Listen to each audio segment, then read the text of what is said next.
Welcome to Talk Time with Max Contact, the podcast where we talk about the latest contact center and customer experience, industry news, and insights. Join us as we welcome industry experts, discuss actionable strategies you can apply to your business, and help professionals like you on your path to long-term career progression and success. I'm your host, Sean McIver. Hello and welcome to another episode of Talk Time with Max Contact. I'm Sean McIver, your host. In this episode, we welcome Barry Cooper. Barry's the head of customer services at fintech Moneycorp. He has over 15 years of experience in customer experience and the contact center industry. Welcome, Barry. I'm going to throw you in right off. Tell us a bit more about yourself. Yeah, thanks, Sean. Thanks for having me, and appreciate having me on. It's really looking forward to it. A little bit nervous, as these things generally are, but thanks for having me on. So over 15 years customer service experience. I started my contact center journey as a customer service advisor. So I started working for PowerGen, so E.ON, when it was PowerGen, as a customer service advisor. I'd stepped out of, at that time I was a scaffolder, and I was doing the scaffolding trade, and winter came along and it was awfully cold and some pretty harsh winters up in Bolton. And I thought, I'm not sure this is the thing for me anymore, although summer was lovely.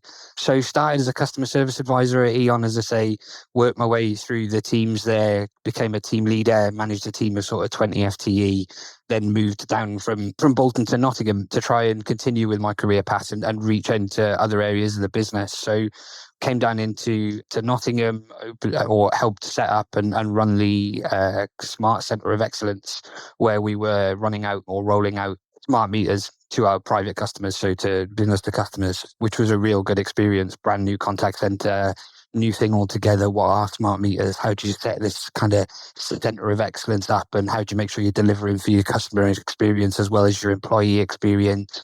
What new things could we do that were just completely different? So that was an amazing experience there.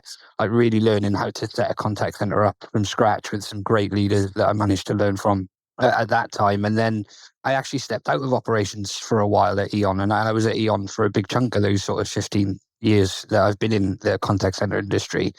But I stepped out of operations, and part of that was to kind of develop and grow my business acumen and understand kind of how other areas of the business work. You know, what does project management look like? What does customer experience design look like? And what does legal look like? And how do you deal with big projects and big schemes, particularly in the energy efficiency world? So kind of stepped into that arena for a while, and then finished off my career at E.ON by opening another contact center for them and coming back into operations. And I've been in it ever since.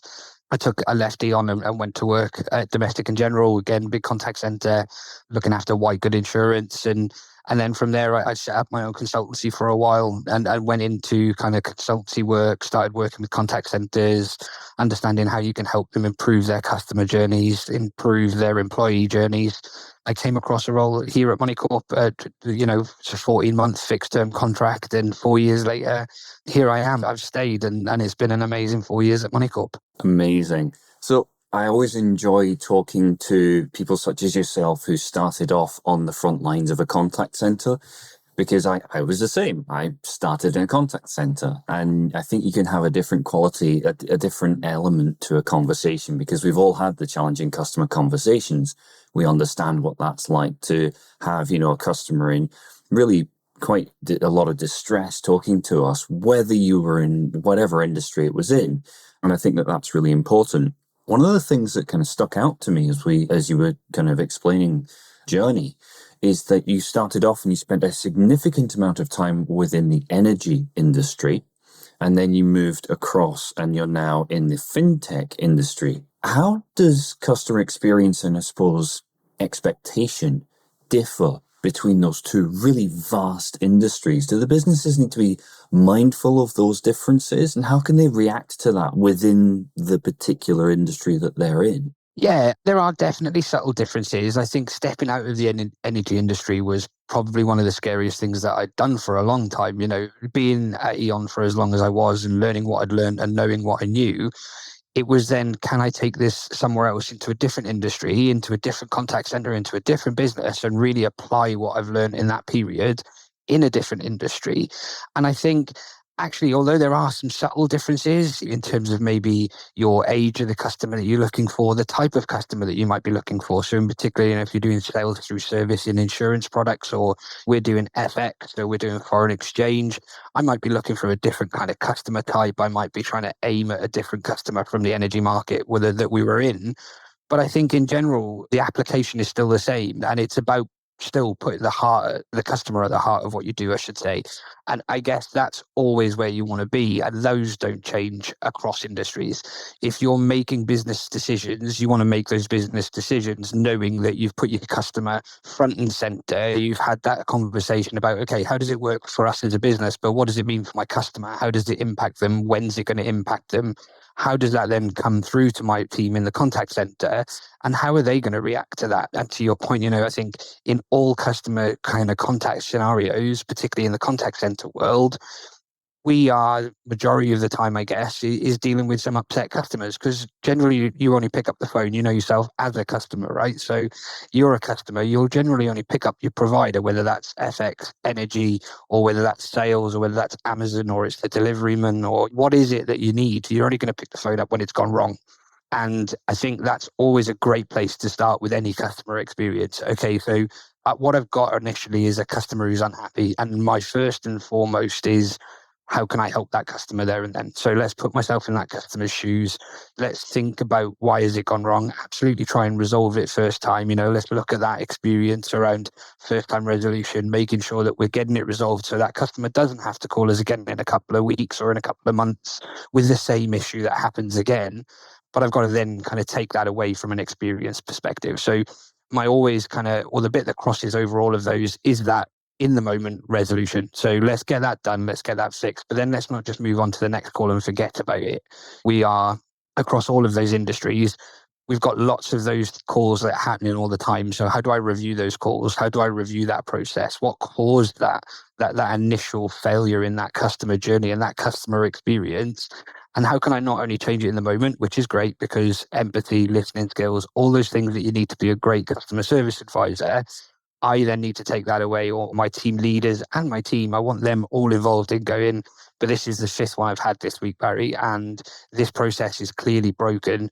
Could we try this? Could we try that? And then I think that comes back down to definitely the differences in your customer types, and like I say, why are they phoning, and what do they need your service for?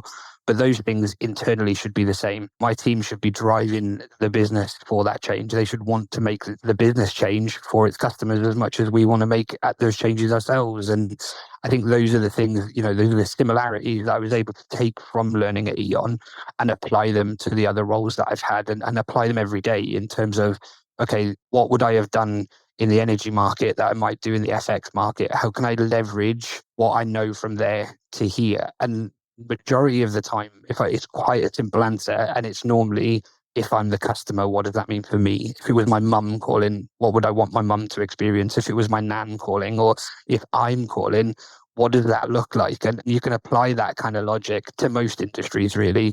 And then it's just about listening. It is then taking those skills that you've learned, or I've learned, I should say, and you've learned, Sean, but like the skills I learned as a customer service advisor, I still use them every day. I just talked about empathy. I just talked about listening skills. It is about, how much do you see these days when you see these things on LinkedIn, and you see, even me, I do a post and it'll be, you should be spending 80, 90% of your time listening and not speaking. And those skills that I learned as a customer service advisor, I still use every day today. Yeah, really good points all around, Barry, and a few that I want to unpack a little bit more. You talked about making sure that the customer doesn't experience the same issue again. And for me, that feels very similar to a metric that many people listening will be aware of, and that's first contact resolution, or FCR. Is that one of the key CX challenges that are faced within the business you're currently working for? And I suppose thinking back to the previous businesses and roles that you've had, would you say that that's fair? Yeah, it is a fair statement, and it is one of the challenges that we still all experience. You'll get a customer, as I say, call in today and something's gone wrong. You'll want to resolve that. Now, sometimes it might be out of the business's control that I can resolve that today. I might be resolving that in 2, 3, 4 days, So if there's a relationship that we've got that's outside of my business, so we work with a lot of banks, for example, so we might be phoning the bank and saying, can you help us do X, Y, and Z with this payment, or can you help us find this payment, or this payment has come in and it's short £2, £3, £4. It could be anything. The types of things that you're dealing with, particularly, I can't always control then what that bank's SLA is or what the other. How do those relationships work? And then it becomes about the relationship management I have with those to fix those for the future.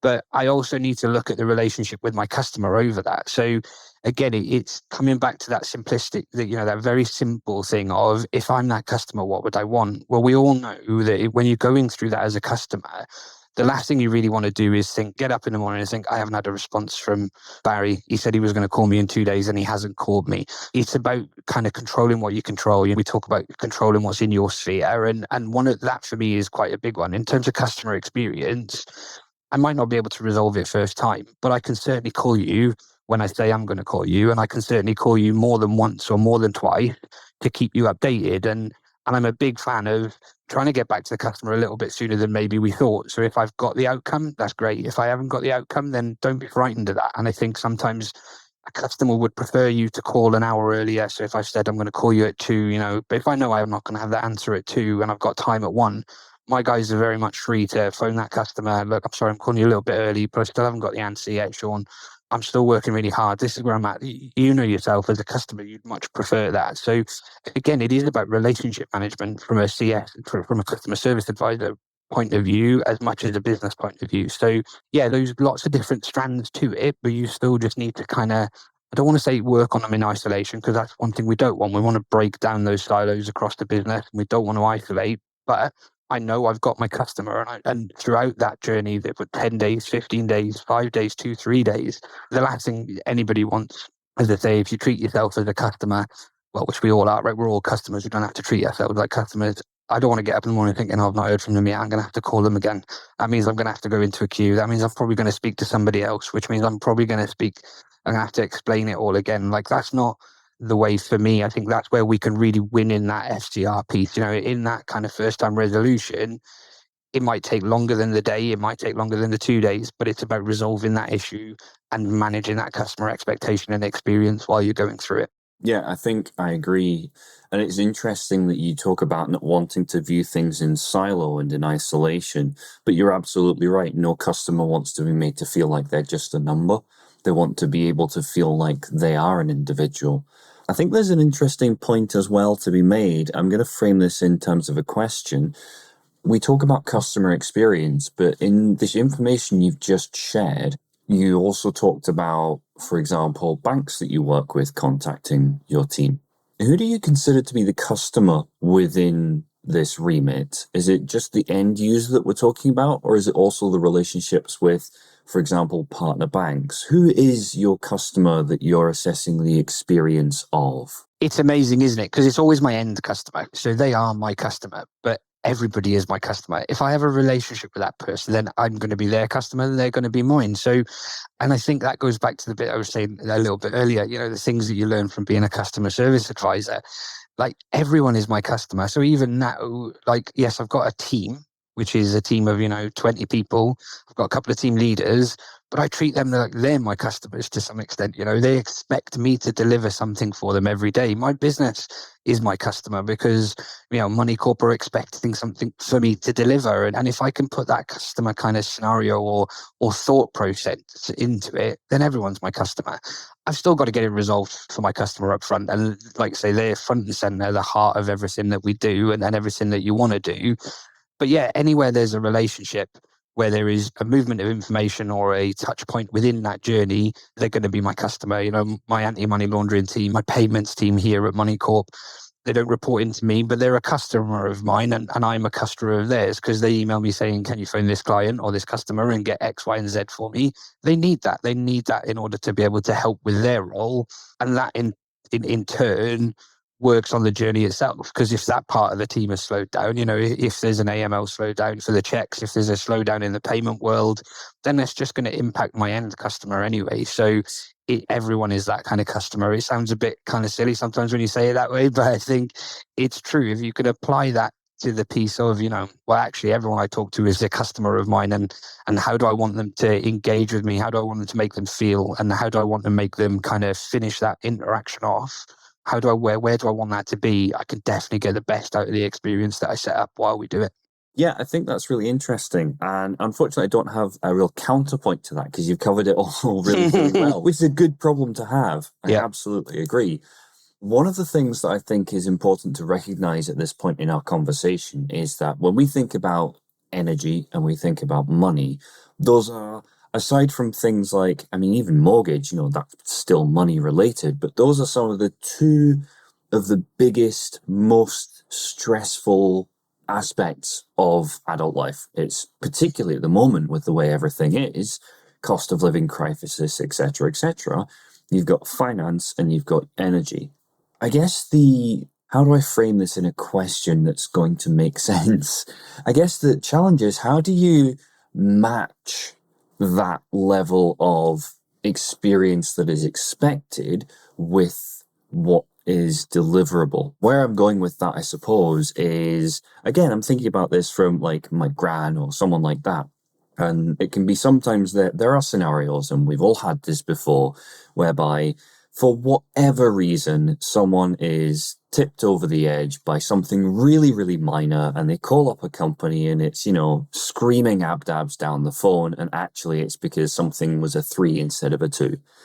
How do you ensure that you're delivering customer experience to the level that it needs to be without overly accommodating those sorts of scenarios? How do you meet that requirement when for some things it really is relatively trivial? Yeah, absolutely. And I think it's about remembering that it's emotive. They're emotive subjects, aren't they? So, like you say, energy is in a very emotional, kind of charged industry, and most customers will be emotionally charged when they call you. And it's the same financial, bank, FX, or any area of our world these days. Like you're saying, it's so difficult at the moment for a lot of people out there that when something goes wrong, you are generally going to be emotive about it. You're going to be emotionally impacted. And you're right, it could be the straw that broke the camel's back. It might not very well be the thing that is built up, but there's that release. And I think what the focus for me in particular and the business is supporting our people. So the CX, the customer experience, comes from the employee experience.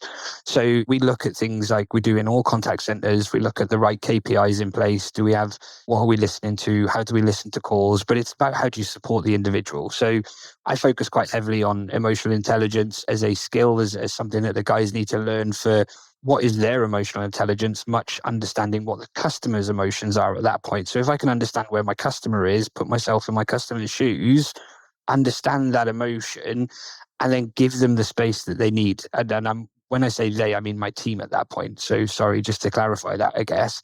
But I could tell you what my average handling time is in the call center at the moment, and we can look at that average handling time, and I could kind of say to you, yeah, it's this, it's a bit high, it's a bit low, it might be this, it might be the other.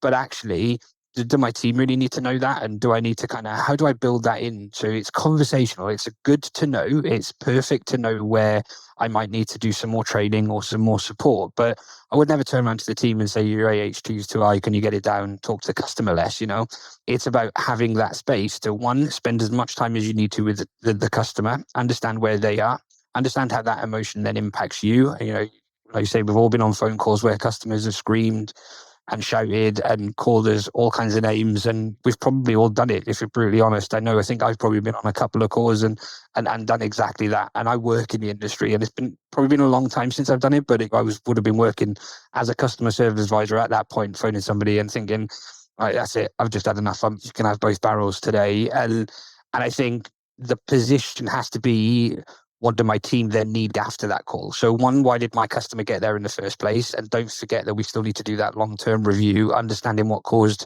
the break in that experience and in that journey to build that and fix that going forward. 2, I need to obviously help the customer in the moment. And then 3, I need to make sure that my team are getting the time and the space and the support to deal with that emotion themselves, because they come off that phone call, they might make them a little bit angry. It might be a subject, a vulnerable customer, particularly, again, not just screaming customers, right? We're talking about a world where people can't phone it in saying, I can't afford to pay for my electric or my gas, or phoning in and saying, I'm struggling at home. They're all very emotive subjects. We then need to make sure that we're supporting the team and training and coaching the team as well in that space, so that they know they've got the space to go, actually, I'm just going to say, Barry, I'm just going to go and take an extra 10 minutes, or Barry, have you got 5 minutes? Can we have a chat? Like, that call was really difficult and I'd really like to speak to you about it. So there's that to do, make sure that you're looking at those KPIs. Then there's call listening, there's call calibration sessions, there's making sure that we're constantly talking about it. It comes back to for me, the reason why. So why did you feel that way? Why did the customer feel that way?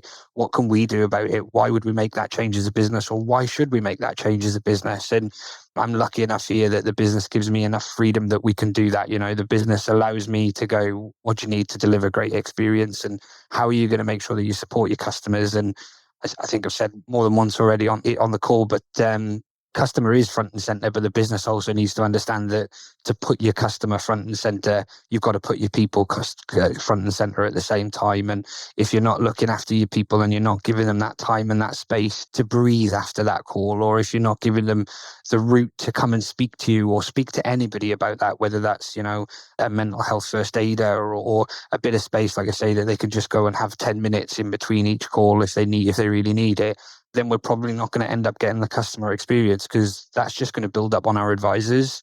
And then it's going to be a straw that breaks your customer service advisors' camel back, and they're more than likely going to have a bad call at some point, because they're going to spill that emotion back over. So there's a couple of different things to it, but I think, emotional intelligence is great. Keep talking to your teams about it. Understand how you feel, understand why you're feeling that way, and kind of understand that we are going to make mistakes. We're all human, and I think it's about how we act in that. Well, once we've made that mistake, and we're open, we're honest, we drive to say sorry when we need to, and then we're there to support the customer and give our people the space they need. Yeah, I think it goes back to what you were saying previously around people pick up the phone when something goes wrong. And the human impact of that is significant, particularly in hybrid or remote working environments, whereby you have something like a very agitated customer who's on the phone to you, and you've then got to ensure that you are professional as the person receiving that call, but that you're also able to deliver as best as you can within your ability on the expectation of customer experience, customer excellence. So I guess you've talked quite a lot around supporting staff, and as staff ramp up in their knowledge and ability and they learn those emotional resilience skills, that's fantastic. And you create this pool of users, this pool of agents who are very, very skilled at what they do, which is fantastic. How do you handle that in terms of the industry that we're in now, whereby there's a high attrition rate? Again, I'm quoting from high level figures, but you've got challenges in recruitment, high attrition rate. And so there's, for many customers, this kind of in the door, out the door, revolving door of users and agents. If I'm a brand new contact center with a focus on customer experience, and I'm in that scenario, what are some of the things that I can do to help build that resilience and that emotional intelligence early with people who may not have been exposed to that before? I think it's a great question. It's a great point. And I think you're right. The industry is, we still talk about high attrition rates. We still talk about it being a stopgap.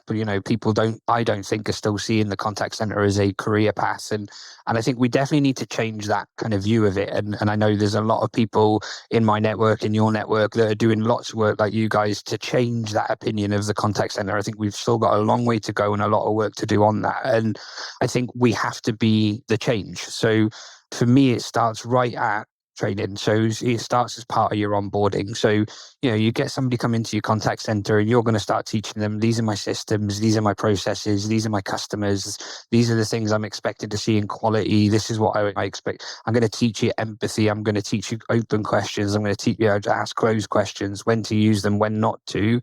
We need to start building that emotional intelligence training and that kind of, and this is into that training, right? You get it in real early and get the guys to understand that you're probably going to come across some upset customers and some angry customers, because that's the honesty of of where we are and what we do. It's then letting them know and letting them see that it's okay to turn around and say, I'm not happy after that call. That customer upset me and I'm upset. And you go, that's okay. Like, I don't mind. I'm here for that. Or we're here for that as a business. And then you need to kind of then continue that into their career path. What does it look like? How do you retain somebody in the business? So as a contact center in the role I'm currently in, you've got to think about, okay, so what does that attrition look like? Have a look at the numbers, have a look at when people are generally leaving. I think it's been a while since I've had a look, but I think one of the stats was something like 2.5, 3 years before somebody left a contact center. It's kind of that area that you're going to lose people in the contact center. And knowing that, it's about what do I do in those 2 years to help that person's career? How do I help develop them? So I would see it as instead of attrition, instead of losing that individual and they're leaving the business altogether, how can I help them into a role within the business? What are those routes? How do we set those routes up? What does that look like in terms of your career? I've got people in the team at the moment that have gone from customer services to being one of our foreign exchange dealers. I've got people that are currently sitting in the AML team that I talked about earlier, and the payments team, and that it's great. It's sad to see them go, because I'd like to keep everyone forever, and I'd love everybody to stay in customer services. But the truth of the matter is, people want that career, and the contact center is a great place to start your career, and it is a career with a view of, we know we get 20, 21-year-olds, quite young people just leaving school, maybe just having a uni break, or just while they're at uni doing part-time work. You've got to start kind of helping those younger generations really understand what a contact center can give you. And that's everything from marketing to data analysis to IT to it's all there in the contact center. It will give you some great people skills. It will teach you things like emotional intelligence. It will teach questioning skills, interviewing skills, the stuff that you'll get in a contact center. We've really got to show you people what that looks like, and you've really got to support them through that and just be open about it. So the other thing is, I'm quite open in that I get days like that. So I don't always talk to customers, right? But I do get emotional. We'll be in a meeting, or we'll be talking about something in the business maybe, and maybe don't quite agree with what one of my colleagues is kind of the process that they want to change. I don't agree with that process. I've got to then try and convince that individual either to come to my way of thinking, or I've got to come to a compromise. These are all skill sets that you can learn in the contact center, and we want to be teaching people to better influence. But I can better influence then the results of the business, because I can influence my boss and I can influence my colleague who doesn't slightly agree with me to my way of thinking. And the more we kind of work on those skill sets across the industry and across any business, I'd say that's for anybody looking to develop, really look at things like your Myers-Briggs, like, what am I? I know I'm an ENFJ. That doesn't mean that my E is a bad thing. It just means that in certain scenarios might not be very helpful for me. So I want to be more introverted, and it might be that actually I want to actually kind of ramp up that E in this scenario, because I don't know, we're doing a charity drive, or I'm just about to stand in front of a room full of 150 people and I'm going to deliver a message of such. And it's those things. Never stop looking at your own personal development, but let's make sure that we're supporting people in that as well as a business, which is great, because, again, having the space to do that, having the freedom to do that, and a business that is willing to devote time with its people and really kind of develop them into that kind of place, your business will do amazing things in the customer experience world and in the customer service world, because I was going to say employees then, but your colleagues will then deliver that back to your customer. So on the note of that, around what you've just been saying there, I've got kind of a two-pronged question here, and I'll start off with the really simple question, and then we'll unpack that a little bit with a secondary question. So first off, which metrics do you currently use to measure your customer experience? So customer experience, we use everything from NPS, so Net Promoter Score. We use Trustpilot, FIFO, particularly in terms of making sure what our customers saying online. They're very great. They're good platforms to use. You can get customers' true opinion of them. We do a lot of QA, so we do a lot of quality analysis. We'll be listening to customer calls. We'll be looking at emails, understanding what that quality looks like, and getting that feedback on a regular basis from our customers. So there's nothing better than hearing directly from a customer how the experience was, where it was, how does it go. So those are the kind of key metrics that I currently use. Awesome. And now the second part of this then, this is the tricky one. We're all familiar with the age-old mentality of the contact center and that old-fashioned contact center of days gone by that we can all easily sum up, where it's scoreboards, sales prizes, all of that sort of thing. And I guess where I want to get to with this is with CX, I've seen and experienced scenarios whereby, the contact center owner turns around and goes, we've got a new customer experience team and this is what they're going to do. And then the following day, you get the customer experience team coming over and kind of going, you really need to reduce your average handle time. That's just too high. So from that frame of mind, how do you motivate or how do you encourage customer experience being embedded culturally, effectively, without it coming across as false or just another target for agents to hit? Yeah, I think firstly, those games and incentives and vouchers are great things. We still use them. You're at work for a long time during the week, and it needs to be an environment that is a great place to be. And you can get that through some of those incentives, those games, keeping the guys engaged. From a business perspective, the third time I think I've used this now, Sean, but putting the customer front and center. It's a great thing for us to say, but what does it actually mean? How do you put your customer front and center? Well, you talk about it a lot, and you talk about it at senior management level and down, So if we're having a meeting that is operations, or we're talking about operational excellence as a senior leadership team, we're talking about the customer. They're in that meeting with us around that table. So, and the same with your customer experience design team, and your QA team. They should be, when we're talking about, okay, so we're going to design this new process, we should be talking about where's the customer in that journey. So let's start with, okay, we're going to do this new product. This is what the product looks like. This is what we think it's going to be. This is how we're going to run it. Okay, great. I'm a customer. Let's just walk that through. How does that feel? How do I access it? Do I get it online? Do I get this? What happens when it goes wrong? So you should generally bring the customer into every session that you're doing and kind of think about the customer in every meeting throughout the whole of the business. Not like you say, I've got a product and I just need it to be sold, or I just need it to be done and delivered, and thanks very much. We'll see what it looks like on the end. Can you reduce your AHT? We should be talking about that real early upfront and understanding the customer as they go through that product design. So, when you design a product, who are you designing it for? Well, the customer. So let's talk about the customer. From having an operational excellence meeting and we're looking at a few of the processes maybe that have gone wrong, it's not about where did it go wrong for the business. It's about where did it go wrong for the customer and what impact did that have on the business? Because what impact did it have on the customer? What impact did it have on the business? Because if I'm looking at where it went wrong for the customer, I'm probably going to highlight where it went wrong for the business at the same time. And if not, it might mean that actually I would change the journey earlier or later, but more based on the customer interaction with it than the business interaction. So, or I might not have even thought about that part of it. I might have just gone, well, we know where that's gone wrong. It's gone wrong with our online platform here. Well, in fact, if I put the customer through it, it might not have gone wrong. It might have technically gone wrong at that place. But actually, for the customer, it could have gone wrong altogether because the email we sent wasn't very clear and the wording wasn't right. And we used a lot of jargon. And rather than get the customer to go online, maybe we wanted the customer to phone us. So it's about kind of bringing that customer in there. And then it's about talking about it. It's about, like I say, regular meetings with my customer service team, my customer service managers. They know that we talk customer a lot. And so when I'm doing my QA or when I'm doing my KPIs, I'm doing my quality assurance or we're doing our monthly one-to-one with your team, it isn't just about, okay, so your AHT was this or your average handling time came down, but at the same time, your after-call work went up. It's talk to me about the customers you've had this month. What were the good ones? What were the bad ones? Why were they bad? What improvements do you think that you could bring to the business based on what you know? Because they're the guys that are taking the calls. They're not that. I mentioned earlier Trustpilot, and I think we started this with around that customer experience. Where do we get that info from? Well, the customer's best, but I've also got a team full of customer service advisors that are speaking to 200, 300, 400 people a day, and those 400 people a day are customers.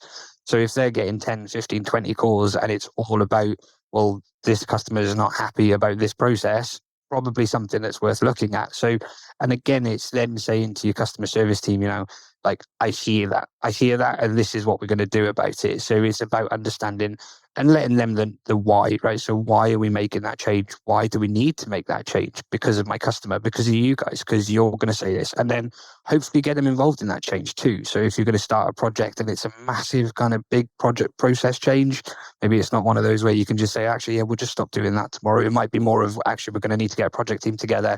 We're going to get the budget in for the IT work in the background. the person who raised that, or the team that raised that, can you get 2 or 3 of them involved right from the get-go? Not just at the UAE, not just at the testing at the back end, but how can I bring one of my guys into that room to say, right, this is what you said last month. These are the top 10 things. We're going to look at this one process, and I'd like you to be involved, and I'd like you to kind of come along for the journey. And then when you bring in those people along, employees, customers, and all of us, then we all get to the end goal, which is a great experience for our customers.